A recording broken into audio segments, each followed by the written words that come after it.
देव की जय। जय। सदगुरु श्री कबीर साहेब की जय। बोलिए आचार्य सदगुरु श्री महान साहेब की जय। सदगुरु श्री कबीर साहब जी का पारक सिद्धांत है, भरम भूल कल्पना से बचाने का है। ईश ब्रह्म आत्म परमात्म देवी देवता के चक्करों से बचाने वाला है। सारा संसार पंचकोशों में है और ये शरीर भी अन्नमय कोश है। अन्नमय और प्राण में तीजे मनों में जानिए, ज्ञान में विज्ञान में सोई पंच कोश बखानिए। सारा संसार इसी में दौड़ रहा है। अन्नमय कोश, पूरा शरीर अन्न से है और प्राण में प्राण चल रहे हैं। अन्नमय प्राण में तीजे मनों में जानिए, ये पूरा शरीर ही मन है। इसी में जीव आसक्त हो गया है, अपने आप को भूल गया है। ज्ञान में अपने निस्वरूप का ज्ञान है नहीं। ईश्वरी ज्ञान में, ब्रह्म ज्ञान में अपने आप को ये जीव भूल गया है, अपने आप को जानता ही नहीं। उसी को मान लेता है कि हमारा स्वरूप तो ब्रह्म है, हमारा स्वरूप तो ईश्वर है। कोई कोई तो जीव को शब्द स्वरूप कहते हैं और ऐसा भी कहते हैं जीव ज्ञान स्वरूप नहीं है। ज्ञान तो बाहर से मिलता है, जो वस्तु बाहर से मिलती है वो हम कैसे हो सकते हैं। इसलिए अपने आप को जानो, जीव कोई ज्ञान स्वरूप नहीं है, ज्ञान बाहर से मिला है, ऐसा मूर्ख लोग कहते हैं। अरे भाई, जीव ज्ञान स्वरूप है। जो बाहर से मिलता है वो तो बाहर की जानकारियां मिलती हैं, लेकिन स्वरूप से जीव ज्ञान स्वरूप है। जीव का ज्ञान कभी जीव से अलग हुआ ही नहीं है। जीव का और ज्ञान का संवाद संबंध है। तो बाहरी ज्ञान में जो लोग भूल करके अपना पूरा समय गंवा देते हैं, तो अन्नमय और प्राण में तीजे मनों में जानिए। ज्ञान में विज्ञान में, और विज्ञान में जो भूले, ज्ञान तक तो ईश्वर है और विज्ञान में ब्रह्म है। ये सारा धोखा ही धोखा है। आगे चलते शब्द में शब्द स्वरूप जीव को मानते हैं। सदगुरुदेव कहते हैं ये जीव शब्द स्वरूप नहीं है। शब्द अलग है और शब्दी अलग है। ये जीव शब्दी है और शब्द जड़ है और शब्दी चेतन जीव ज्ञान स्वरूप है। तो शब्द में, आनंद में, कोई आनंद स्वरूप कहते हैं, नहीं, जीव आनंद स्वरूप नहीं है। सारे आनंदों से अलग है। आनंद में फंस करके तो दुर्दशा होती है। जो आनंद से बचता है वही मुक्त होता है। तो आनंद में, प्रकाश में, और प्रकाश अलग है और जीव अलग है। प्रकाश को देखने वाला है, प्रकाश जड़ का है। जो ज्ञान प्रकाश चेतन जीव है, जो बाहरी जितना भी प्रकाश है इससे अलग है। तो शब्द में, आनंद में, प्रकाश में, आकाश में, और ये आकाश कोई वस्तु नहीं, अवस्तु है, और चेतन जीव वस्तु है। तो इन नौ कोशों के चक्कर में ये चेतन जीव अपने आप को भूल गया है। और जब तक ये जीव अपने आप को नहीं जानेगा तब तक इन्हीं नौ कोशों भटकता रहेगा।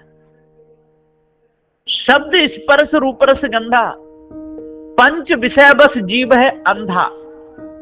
शब्द के चक्कर में अपने आप को भूलता है, स्पर्श के चक्कर में अपने आप को भूलता है, रूप के चक्कर में अपने आप को भूलता है, रस के चक्कर में अपने आप को भूलता है, और गंध के चक्कर में अपने आप को भूल जाता है। इसी में चित्त मन बुद्धि अहंकार, चित्त चंचल हो जाता है। मन विषयों में बहने लगता है, बुद्धि भ्रमित हो जाती है, अहंकार से करतूत करने लगता है। इन्हीं में पूरा समय चला जाता है, ये अपने आप को जान नहीं पाता है।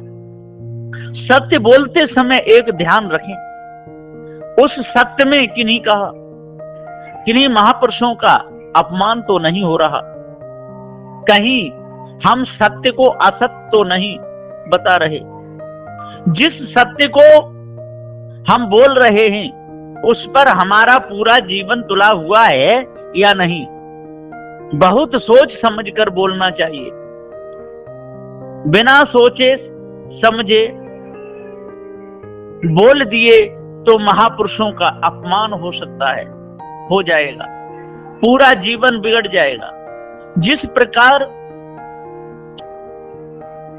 राम भगवान का नाम लेने वाले ऊंचे ऊंचे मंचों पर बैठकर झूठ बोलते रहते हैं और कहते हैं कि हम सत्य बोलते हैं, पहले के पुरुषों की निंदा करते रहते हैं, ब्रह्मा जी की पूरी पोल खोल डाली, विष्णु जी की पूरी पोल खोल डाली, महादेव की पूरी पोल खोल डाली, कृष्ण गोपाल की पूरी पोल खोल डाली, पत्थरों की पूजा करते हैं और कहते हैं कि हम सत्य की पूजा करते हैं।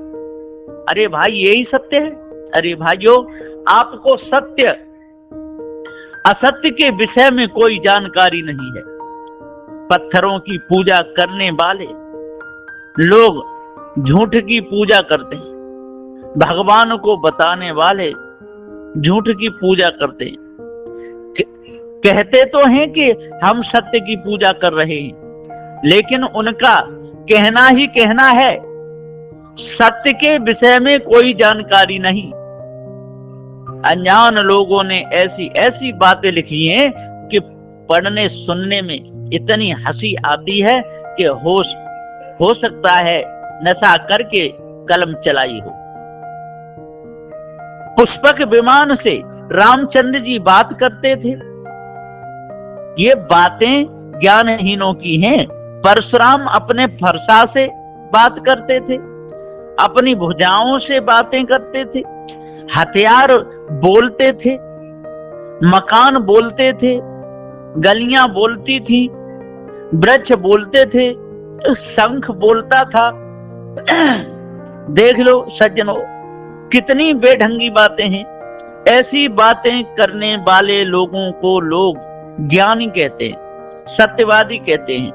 सदगुरु देव कहते हैं कि ये सारे के सारे विवेकहीन लोग हैं।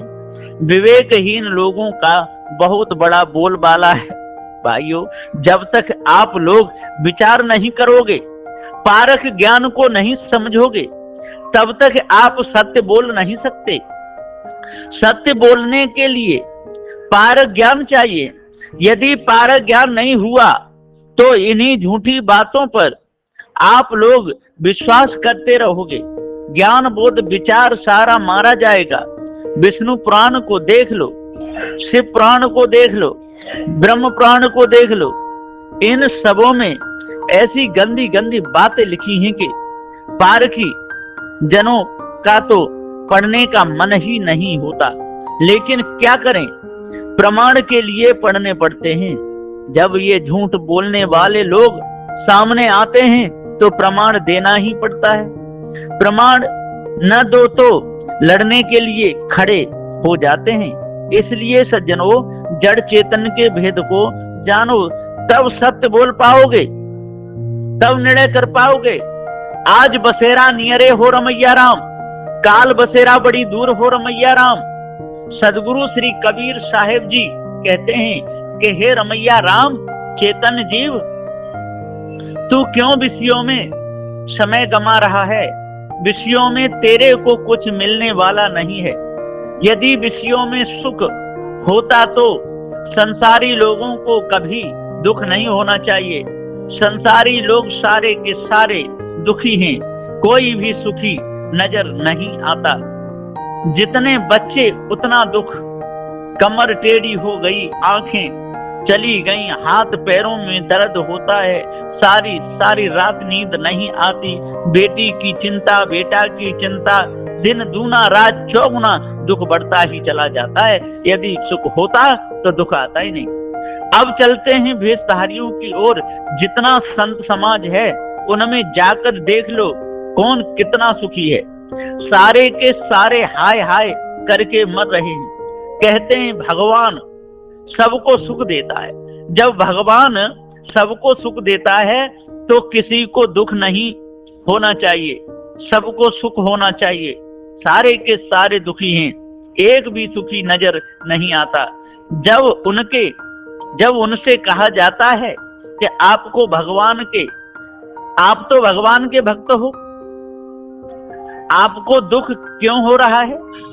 तब कहते हैं कि दुख तो प्रारब्ध का है, पहले हमने जैसे कर्म किए हैं उन कर्मों का फल तो सामने आएगा ही आएगा। देख लो, आ गई नब्ज ठिकाने। अरे भाइयों, जब कर्मों का फल ही भोगना पड़ रहा है, फिर भगवान की आड़ क्यों लेते हो? ईश्वर की कल्पना क्यों करते हो? ये लोग दोगले हैं। एक और कहते हैं कि भगवान सारे पापों को काट देता है, और दूसरी ओर कहते हैं कि पाप का फल भोगना पड़ता है। जब पाप का फल भोगना ही पड़ता है तो सिद्ध हो गया कि भगवान पाप नहीं काटता, भगवान नहीं है, नहीं है, नहीं है, धोखा है। इसलिए सदगुरु श्री कबीर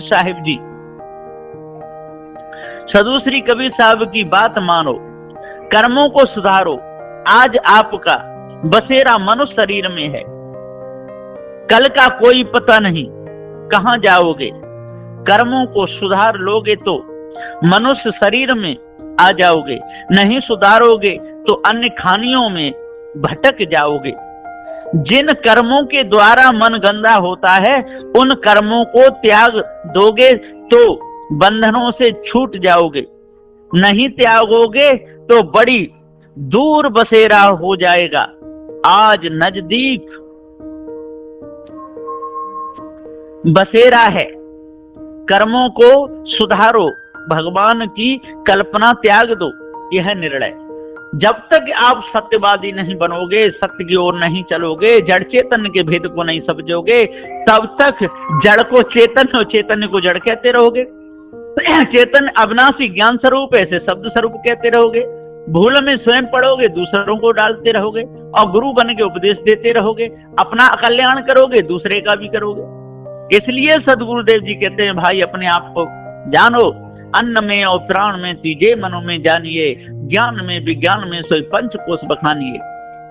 शब्द में आनंद में प्रकाश में आकाश में बताए कर संसार सारा भूल गया, अपने आप को जाना नहीं, विषयों में गोता खा गया। बोलिए श्री सदगुरुदेव की जय।